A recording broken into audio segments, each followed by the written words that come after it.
আপনাকে আমন্ত্রণ জানাচ্ছি আমাদের অনুষ্ঠানে। ধন্যবাদ।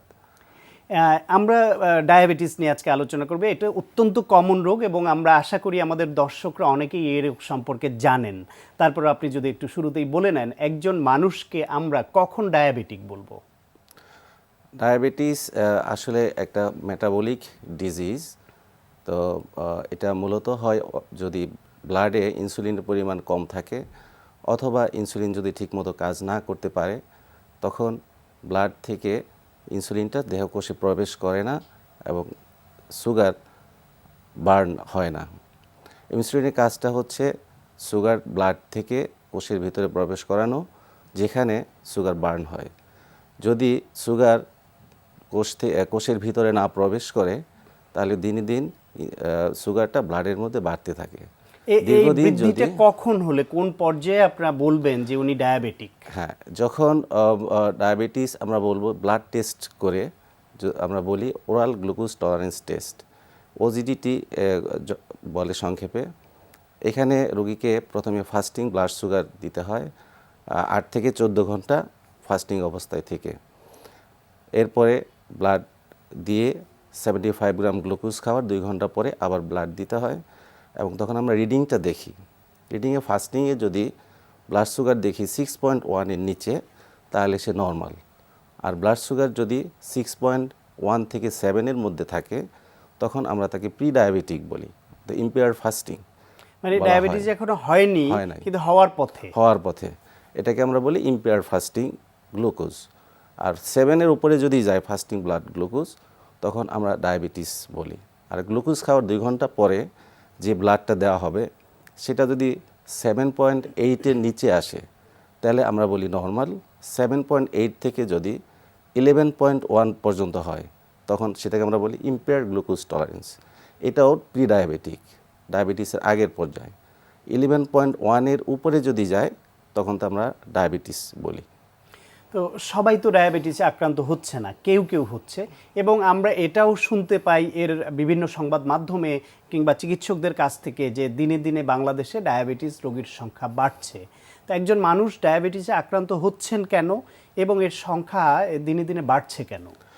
ডায়াবেটিসে ঠিকই বলছেন, প্রতিদিন ডায়াবেটিস রোগীর সংখ্যা বেড়েই যাচ্ছে। এর কারণটা হচ্ছে মূলত খাদ্যাভ্যাস, যেটা অনিয়ন্ত্রিত খাদ্যাভ্যাস। এখানে হাই ক্যালোরি ফুড ইনটেকটা হচ্ছে বেশি, যেমন বেশি পরিমাণে চর্বি জাতীয় খাবার, বেশি পরিমাণে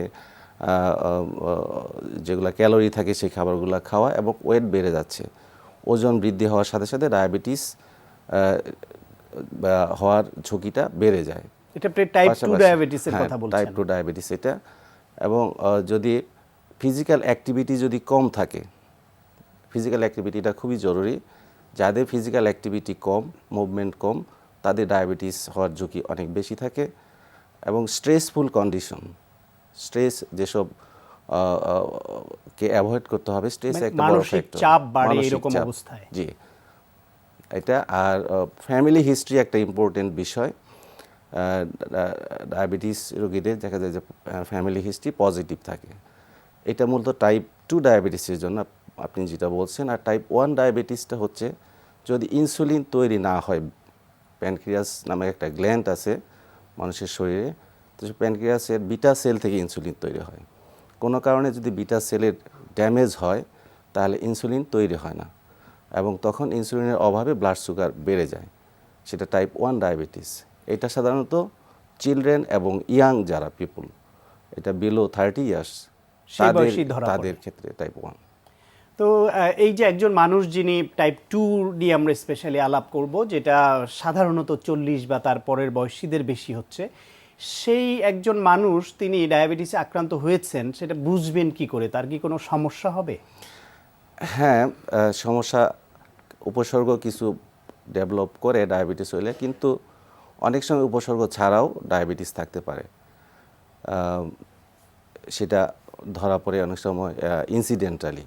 দেখা যায় রুটিন ব্লাড টেস্ট করার সময় তার হাই ব্লাড সুগার, অপারেশন হবে, অপারেশনের আগে ব্লাড টেস্ট করা হলো, ডায়াবেটিস ধরা পড়লো, কিংবা অন্য রোগের কারণে পরীক্ষা দেয়া হলো, জি, দেখা গেল তার ডায়াবেটিস আছে। জি জি, অন্য রোগ নিয়ে আসলো, তখন দেখা গেল যে পরীক্ষা করে ডায়াবেটিস, এরকম হয়।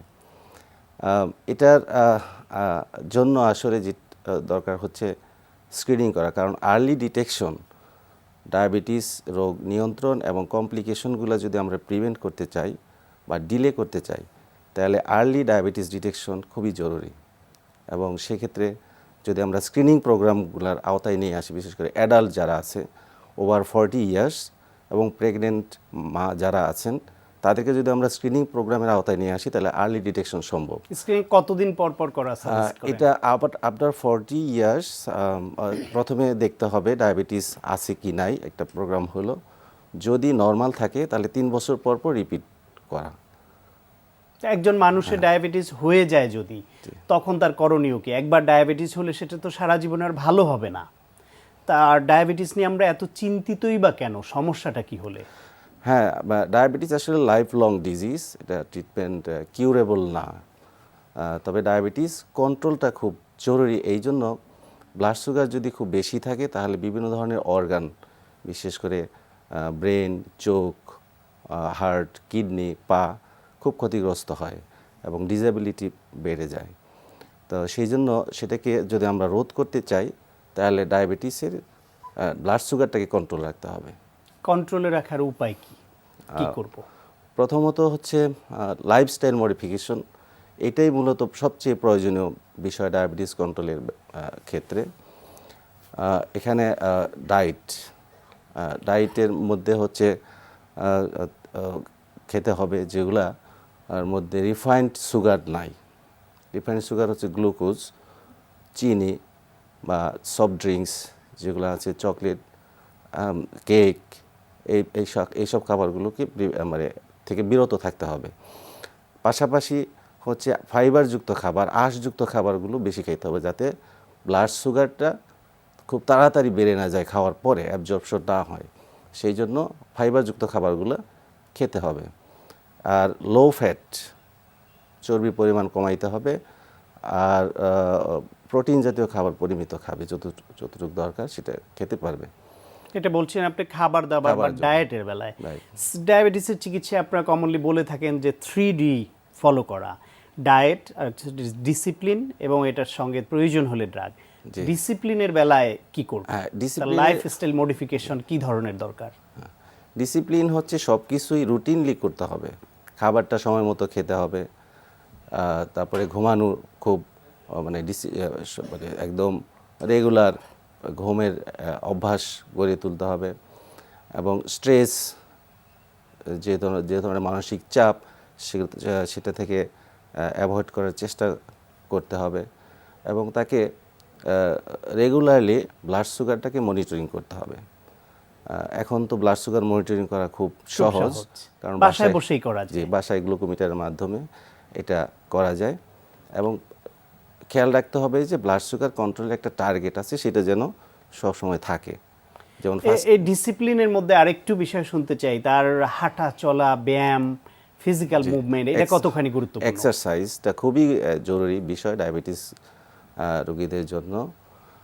আমরা রিকমেন্ড করি প্রতিদিন অন্তত 30 মিনিট দ্রুত হাঁটা, সেটা করতে হবে। এবং মনে রাখতে হবে যে এক সপ্তাহের মধ্যে যেন 150 মিনিটের কম না হয় এই হাঁটা। এবং এক সপ্তাহে 7 দিনের মধ্যে 2 দিন যেন হাঁটা ছাড়া না থাকে। এতটুকু যদি ফিজিক্যাল অ্যাক্টিভিটিস থাকে তাহলে ডায়াবেটিস নিয়ন্ত্রণে সহায়তা করবে। যদি এর পরেও নিয়ন্ত্রণ না হয় সেক্ষেত্রে আপনারা ওষুধ দিয়ে থাকেন। এখন অনেক আধুনিক ওষুধ আছে, তো ডিসিপ্লিন অবশ্যই করতে হবে, তার সঙ্গে ডায়েট করতে হবে, সেই সঙ্গে প্রয়োজন হলে ওষুধ। আশা করছি আপনার এই পরামর্শ শুনে আমাদের ডায়াবেটিক রোগীরা ভালো থাকবেন। আপনাকে অনেক ধন্যবাদ।